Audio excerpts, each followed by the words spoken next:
Hey guys, happy Monday. Hope everybody's having a great day. So the Silverado, I finished the crossmember install and I got the gas tank back in it. I'm going to show you the finished product. Here is the truck.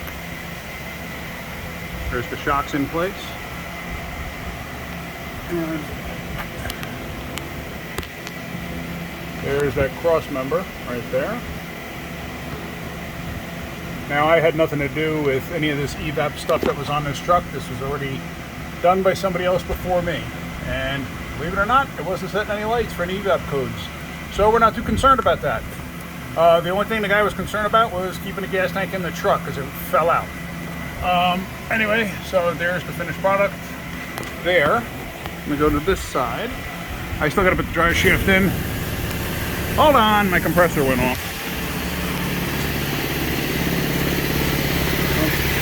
There's some tranny cases. And click. Okay.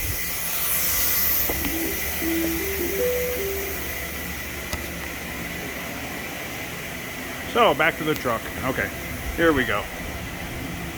Now, as you can see, that's all said and done. It's in place, everything looks good. The straps are holding it correctly. Looks good. There's the other bracket there with that shock.